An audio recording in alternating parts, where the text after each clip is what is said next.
choose गर्नु पनि अब थ्रु आउट द टुर्नामेन्ट जे पनि भइरहेको छ प्रोसेस त्यसमा चाहिँ सबै टिमले चाहिँ पहिला ब्याटिङ नै लिइरहेछ र हामीले चाहिँ अब त्यो एउटा प्लान चाहिँ थियो माइन्डमा कि अब 13.4 ओभरसम्म चाहिँ जे पनि टार्गेट आउँछ हामीले चेज गर्नुपर्ने नै हुन्छ 148 हामी बिचमा बोलिङमा चाहिँ कहीँ न कहीँ एक दुई ठाउँहरूमा चुक्यौँ तर पनि 148 was a good total when 20 ओभर्सको कुरा हुन्छ तर 13.4 को लागि स्टिल ब्याटिङ युनिटले चाहिँ एउटा ट्रु क्यारेक्टर देखाएर चाहिँ अगाडि बढ्नु जरुरी नै थियो which I guess when you have someone like Faf अनि स्याम जुन फर्ममा छन् दुईजना I guess it was a really good so हामीले चाहिँ बाहिरबाट हेर्दा चाहिँ एज एन अडियन्स चाहिँ मैले चाहिँ भनौँ न अब it was like a fan movement भइरहेको थियो अनि it was so good to see and then त्यसले चाहिँ अर्को के सिकाउँछ भने हाम्रो लोकल प्लेयरहरूले चाहिँ त्यसरी चाहिँ कसरी गर्न सक्छ अब त्यो मुभमेन्टहरूलाई चाहिँ कसरी सेयर गर्न सक्छ प्लस आफू चाहिँ त्यो सिचुएसनमा भयो भने कसरी सिक्न सकिन्छ त्यो कुराहरूलाई चाहिँ एकदम राम्रो लाग्यो आज जित त बस्थ्यो सँगसँगै एउटा निश्चित ओभरभित्र चाहिँ सकाउनु पर्ने एउटा पनि त्यो हिसाबले चाहिँ जब तपाईँहरू चाहिँ त्यो हिसाबमा जाँदै हुन्थ्यो त्यतिखेर तपाईँको प्लान के चाहिँ कुराकानी भएको थियो कसरी अगाडि बढ्नु चाहन्थ्यो we were like just go for a kill because top फोरमा त यतिकै पुगिसकेको थियो अब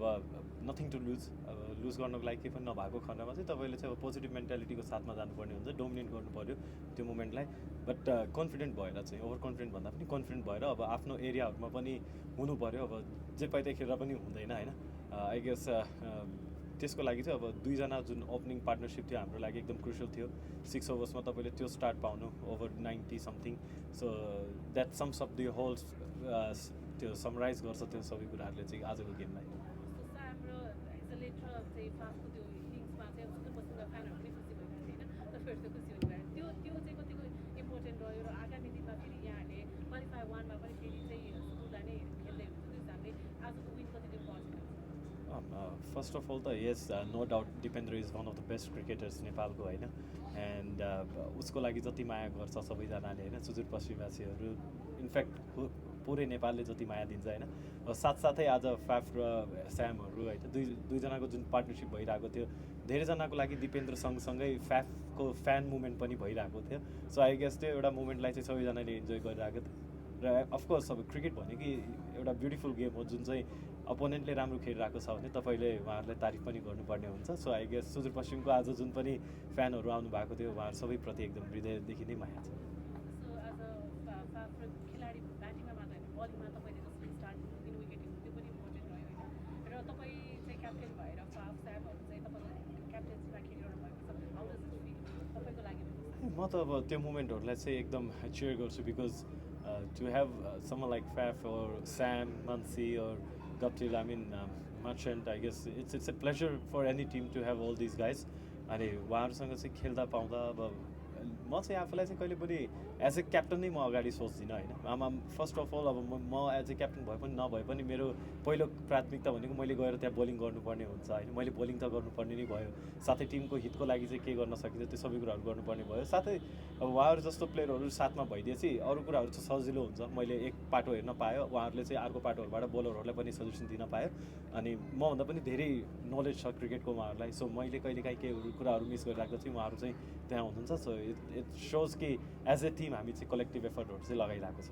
दुईवटा टिम हो यस्तो सरस्वती क्वालिफाई 1 र चाहिँ फाइनल जित्यो भने चाहिँ टाइटल तपाईँको हातमा हुनेछ त्यो हिसाबले तपाईँले कहाँ देख्नुहुन्छ विराट कोहलीलाई अब अफकोर्स अब यहाँसम्म आइपुग्यो सबैजना चाहिँ अब टप 4 जति पनि छ सबैजना ट्रफीको लागि नै जानेछ सो हामी डेफिनेटली हामी पनि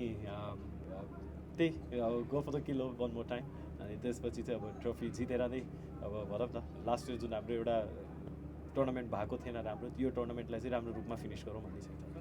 पहिलो सिजन विराटको राम्रो यो सिजन एकदमै राम्रो भइरहेको छ विराटको केही अब्स्टिकल आयो भने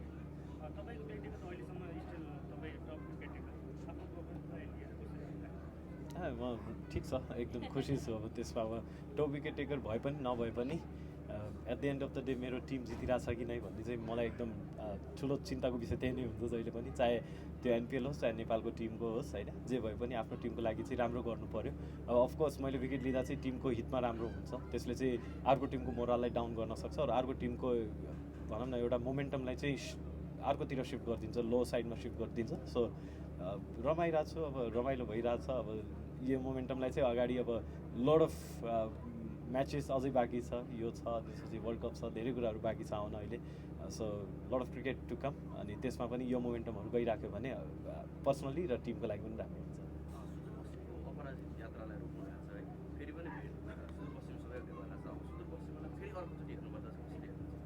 सुदूरपश्चिम जसरी नै हेर्ने होइन अब उहाँहरूले definitely undoubtedly one of the best cricket team छ यो टिम एनपिएलमा उहाँहरूले खेल्नु पनि भएको छ त्यही ब्रान्डको क्रिकेट नै खेलिराख्नु भएको छ and so much credit goes to Dipendra जसरी उसले चाहिँ टिमलाई क्यारी गरेर हिँड्छ सबै कुराहरू त्यो क्यारेक्टर देखाउँछ and then it's not an easy जब आफूले चाहिँ एउटा फ्रन्टबाट लिड गर्नु र आई गेस अब आजको दिनमा जे पोजिटिभ्सहरू भयो त्यसैलाई नै अगाडि लिएर गएर नेक्स्ट गेममा चाहिँ हामी इम्प्लिमेन्ट गर्नेछौँ पोइन्ट वाइज पनि 10 पोइन्ट भएको छैन पोइन्टलाई बिर्सेर हिँड्यो भने एज अ क्याप्टेन तपाईँको टिममा विराट नगरको लागि यो लिग आउनु सकिँदाखेरि चाहिँ राम्रो चिजहरू के भयो बेस्ट पार्टहरू चाहिँ के छ विराट नगर तपाईँले हेर्नु छ भने अब डिफ्रेन्ट गेमहरूमा डिफ्रेन्ट प्लेयरहरू चाहिँ most of the times player of the game पनि भइरहेको छ एन्ड देन सबैजना चाहिँ त्यो इगरनेस चाहिँ छ राम्रो गर्नको लागि and of course if you do well here national team पनि हजुरको लागि एउटा ढोका तपाईँले ढकढकाइराख्नुहुन्छ so most of the players यहाँबाट चाहिँ धेरैले चाहिँ अब नेसनल टिम रिप्रेजेन्ट गरेको छैन होइन अब धेरैले चाहिँ गरिरहेको छ तर कन्सिस्टेन्टली गरिरहेको छैन सो उहाँहरूको लागि पनि एउटा राम्रो चान्स पनि हो यो सबै कुराहरू अब यहाँ पक्कै पनि तपाईँले यस्तो ठुलो प्लेटफर्ममा आएर आफूलाई प्रुभ गर्नुहुन्छ भने नेक्स्ट लेभलको लागि चाहिँ तपाईँहरूलाई सजिलो हुन्छ thank you thank you congratulation